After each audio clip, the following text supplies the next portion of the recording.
6 de la tarde con 24 minutos, estamos de regreso y vamos a establecer contacto de inmediato con mi colega Ilse Aguilar en seguimiento a lo que está pasando en la Universidad Nacional Autónoma de México. Ayer por la noche se informó que se presentaron incluso ya denuncias por las amenazas que se recibieron en diferentes facultades. Ilse Aguilar, bienvenida. Ilse, buena tarde. Infórmanos, por favor. Muy buenas tardes, Carlos. Un gusto saludarte e informarles que ya son 3 días de suspensión de clases presenciales en distintas escuelas y facultades, mientras que en otras ya suman una semana de paros laborales, justo en la coyuntura también de lo que será el día de mañana, el 2 de octubre, pero principalmente por las amenazas a través de redes sociales, correos institucionales y dentro de las instituciones. Siguen siendo 32 las escuelas de la UNAM en esta situación y justo por ello la Universidad Nacional Autónoma de México confirmó a través de la Abogacía General que ha presentado 6 denuncias penales ante la Fiscalía General de Justicia de la Ciudad de México y la Policía Cibernética y prepara otras 3 más después de los mensajes de atentados en Prepa 8, FES Cuautitlán y la Facultad de Veterinaria y Zootecnia. Y es que agregar, Carlos, que en el marco del anuncio que el día de ayer realizó el rector de la máxima casa de estudios, Leonardo Lomelí Vanegas, sobre un retorno seguro que se estaría generando la próxima semana, hoy la Facultad de Medicina votó para continuar un paro indefinido de labores por el tema de seguridad, mientras que otras facultades como la FES Zaragoza y la Facultad de Ingeniería arrancaron ya mesas de diálogo para abordar las acciones para mejorar los protocolos de seguridad en los planteles, mientras que, por ejemplo, en la Facultad de Derecho, alumnos del sistema de universidad abierta señalan inconformidad porque las autoridades dicen no los han contemplado dentro de las acciones para proteger a la comunidad y ellos tendrán clases presenciales el próximo sábado 4 de octubre. En tanto, hoy también en los SHs y prepas se inició el taller de entrenamiento de habilidades de autorregulación Ok. emocional, esto como parte de las acciones para atender las emociones de los alumnos. Carlos, así el último corte de información respecto a lo que sucede en la UNAM. Muy bien, Ilse Aguilar, mil gracias. Pendientes. Seguimos pendientes, claro que sí, y vamos a profundizar en el asunto. Vamos a hablar de este tema, estableciendo contacto de inmediato con el profesor Pedro Ordaz, profesor del CCH Vallejo y Azcapotzalco. Pedro, bienvenido. Muy buena tarde. Gusto de saludarle. Muchas gracias, Carlos. Buenas tardes a ti y a tu auditorio.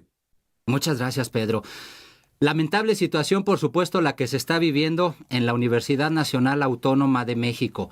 Quizás tendríamos que empezar por preguntarle a un profesor del CCH que conoce precisamente cómo es el ambiente, qué es lo que se vive, cuáles son los protocolos que se utilizan siempre que hay crisis.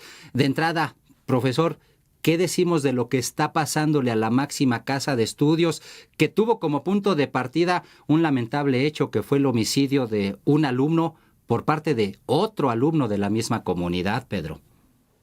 Sí, es una tragedia, pero no es el punto de partida. En marzo de Ok. este año, un profesor del CCH Naucalpan también fue agredido con un arma blanca. También su vida estuvo en riesgo. Tampoco es la primera vez. Durante los últimos 10 años hemos vivido brotes de violencia y generalmente en estas fechas las escuelas y facultades paran por diversas circunstancias. Incluso podríamos decir que hasta la más ridícula es hasta porque hubo chinches y Vaya. la autoridad ha decretado cerrar las escuelas de pronto y estamos en paro a veces, y no a veces, casi siempre decretada por la autoridad. Y es triste lo que estamos viviendo en las escuelas porque me decías ahorita, ¿cuáles son los protocolos? Bueno, cada Exacto. que hay una crisis, cada que hay una tragedia, se habla de revisar los protocolos, se señala, se dice, es exactamente la misma receta, la misma receta. El Consejo Interno se reúne, hace algunas propuestas, se las pasan a una subcomisión del Consejo Universitario que a su vez las revisa, que a su vez las pasa al Pleno del Consejo Universitario, las aprueban y con eso se olvida prácticamente el asunto. Y eso fue lo que ocurrió en el CSH Naucalpan en marzo pasado. Y después de que se vivió eso, tuvimos otro lamentable hecho exactamente en el CCH Naucalpan. Y entonces, pues la verdad, la pregunta es, ¿qué está pasando? ¿Qué es lo que está ocurriendo que no está funcionando? pues lo que está ocurriendo es que las autoridades están muy distantes de lo que son las comunidades, de lo que son las comunidades, de lo que son las escuelas, de lo que son los alumnos, de lo que son los profesores y de lo que son los trabajadores. No saben realmente lo que está ocurriendo en cada uno de los planteles. Y pongo un ejemplo, y se hizo un recorrido en el CCH Sur para identificar focos rojos, y lo quiero poner así en grandote. Focos rojos, un recorrido, algo que debería estar haciendo cotidianamente la autoridad universitaria, y descubren, oh, sorpresa, en el CCH Sur, fallan los botones de pánico, las cámaras no sirven, hay poca luz. ¿En serio? Se tardan mucho y hacen estas negociaciones para decirnos que no sirven las cosas. Híjole, pues me parece que la autoridad universitaria no está a la altura, no están escuchando a sus comunidades. Y bueno, ayer en esta nota que estábamos escuchando, el rector pues da la instrucción, y bueno, le agradecemos mucho que dé la instrucción, pero ¿cómo se va a operar? Y en otra entrevista por ahí, en otro medio, el rector decía, hay una partida presupuestal, yo creo que nos alcanza para los detectores de metal, para poner algunos torniquetes. Y también le digo al rector, qué bueno, señor rector, sería bueno que también pensaran en comprarnos mesas y sillas, porque de verdad las mesas y sillas que tenemos en los colegios de ciencias y humanidades están para llorar. Los pizarrones no funcionan, o prácticamente pues ya no se ven. Y entonces, bueno, está bien que la seguridad sea una prioridad, pero el trabajo cotidiano no se está resolviendo. Y obviamente, pues a la distancia, desde Ciudad Universitaria, el no bajar a los planteles, el no hacer los recorridos, pues básicamente hace que no tengan idea de lo que están haciendo nuestras autoridades. Fíjate, Pedro, todo lo que platicas ahorita, cuando uno que se dedica a este asunto de las noticias y que habla un montón de política, pues parece que puede uno hablar exactamente del mismo tipo de política que es la que se hace en la máxima casa de estudios, porque sí son muchos discursos, muchas reacciones. Siempre vamos a encontrar que el político reacciona, que el rector reacciona, pero cuando nos dicen sus diagnósticos, tal y como tú lo estás diciendo, Pedro, pues son cosas que ya se sabían. Y más bien entonces lo que uno se pregunta es, ¿dónde están los recursos que se supone tiene asignada la máxima casa de estudios para prevenir justamente este tipo de situaciones que tú bien ya lo has dicho? No es la primera vez que pasan, se nos olvidan, y tienes toda la razón. Aquí mismo reportábamos que hasta se cerró la UNAM porque había chinches o pulgas o ni nos acordamos qué, pero a final de cuentas todo siempre es reaccionar. Pareciera ser que los recursos los tienen allí guardaditos para el momento en el que tengan que reaccionar, pero de prevención difícilmente hablamos, Pedro.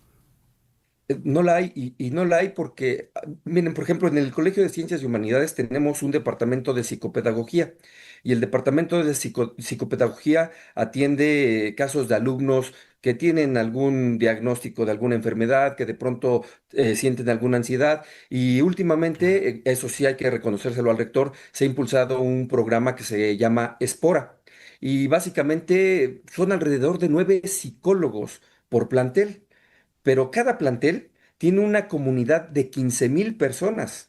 Entonces estamos hablando que entre los 5 planteles del CCH estamos, más o menos, para no hacer grandes cuentas, casi 60,000 personas. Es una comunidad inmensa.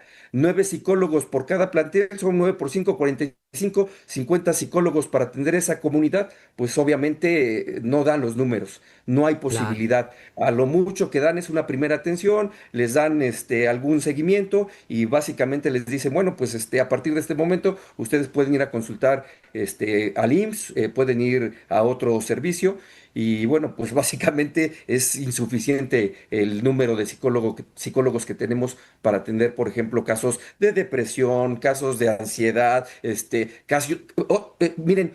Estamos trabajando con adolescentes, y muchos de nuestros adolescentes viven situaciones familiares terribles: separación de los padres, recursos económicos bajos. Entonces sus problemáticas se potencializan, y la verdad es que la máxima casa de estudios no tiene esa capacidad de atender ese tipo de problemáticas. Esa es una realidad.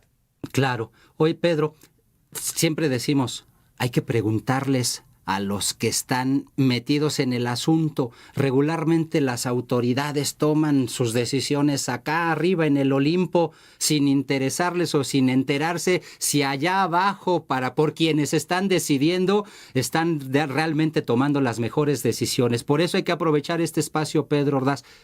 ¿Qué Claro, es lo claro. que se necesita? ¿Qué es lo que se le tiene que pedir al rector para decirle, rector, esto es lo que hace falta? Bueno, yo lo he insistido muchas veces.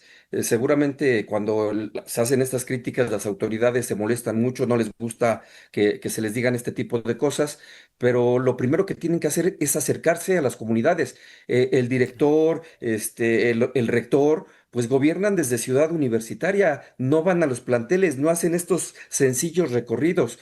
Y tenemos otro problema muy fuerte. Le echan mucho la culpa a los vigilantes. El cuerpo de vigilancia es insuficiente en los planteles y quien está haciendo los recorridos son profesores, profesores comisionados, es decir, para que cumplan un salario, para que alcancen un salario de 30 horas, se les comisiona y no dan las 30 horas frente a grupo, sino que los ponen a hacer labores de seguridad. Los muchachos a veces los confunden y dicen, ay, viene el jurídico, pero no son jurídico, son profesores que están haciendo labores que no les corresponden, que no están capacitados y que como son nuevos, pues aceptan eso.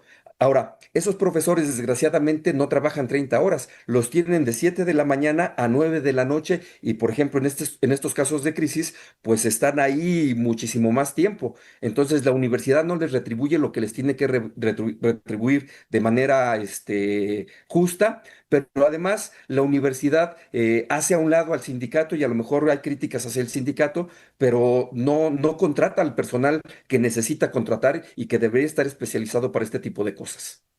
Perfecto. Pues para comenzar entonces, creo que falta mucho, mucho por hacer.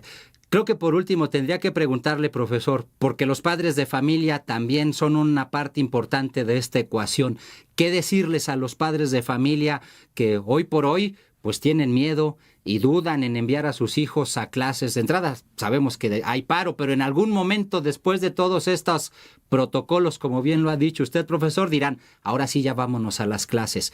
¿Qué les decimos a los padres de familia? ¿Que confíen? Bueno, yo no podría decirles que confíen porque nosotros mismos también estamos en esta misma incertidumbre. Yo en la experiencia que tengo dentro de los planteles es que este tipo de cosas pues sí tienen un trasfondo político, hay que decirlo claro, viene una sucesión en el CCH, vienen cambios de directivos, y me parece que muchas de estas cosas son aprovechadas por la misma gente de la rectoría. Cuando uno habla de rectoría piensa en un grupo homogéneo y la realidad es que no es un grupo homogéneo. Bueno, no sé si decirlo, el grupo del rector pertenece al grupo que estaba en el INE y que, por ejemplo, está controlando también desde España y que se dan sus embajadas en España, pero no es el grupo que controla la universidad, que es una mafia también, hay que decirlo, en donde está el rector, el exrector Narro, que es el grupo de los médicos, el grupo de los abogados, y este tipo de cosas, pues no podemos decirles a los padres de familia, confíen, pero es así como se ha movido la universidad. ¿Qué hay que hacer? Pues diálogo, diálogo. Y si la autoridad es sensible, en lugar de estar haciendo y dando la misma receta, yo le propondría que en los periodos intersemestrales convocar a sus alumnos, convocar a sus profesores, convocar a sus trabajadores y que juntos comenzáramos a resolver este tipo de problemáticas, que se discutieran, que no fuera nada más la faramalla de la inmediatez, la faramalla mediática, de quedar bien ante los medios, que en los periodos intersemestrales que duran mucho, en lugar de dar los cursos, hagamos esos foros, pero eso sería voluntad política del rector y sus autoridades. Yo esperaría que la tuvieran, pero me parece que me equivoco, no están a la altura de lo que estamos viviendo y nada más hacer dos o tres preguntas, no solo a las autoridades, porque de pronto pareciera que somos enemigos con estas críticas. No somos enemigos, queremos mejorar la universidad y deberíamos hacer tres preguntas. ¿Qué universidad queremos para el siglo XXI? ¿Qué universidad queremos para la sociedad? ¿Y qué universidad estamos dispuestos a darle a nuestros hijos? Esas serían las tres Bien, preguntas que me gustaría compartirles, porque con esas tres simples preguntas tenemos mucho para reflexionar.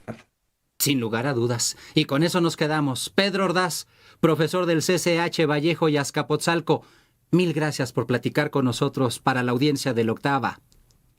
Al contrario, Carlos, muchas gracias a ustedes. Gracias a ti, Pedro, y hasta la próxima. Pedro Ordaz, profesor del CCH Vallejo y Azcapotzalco, aquí en la octava. Pausa y volvemos. Entérese bien.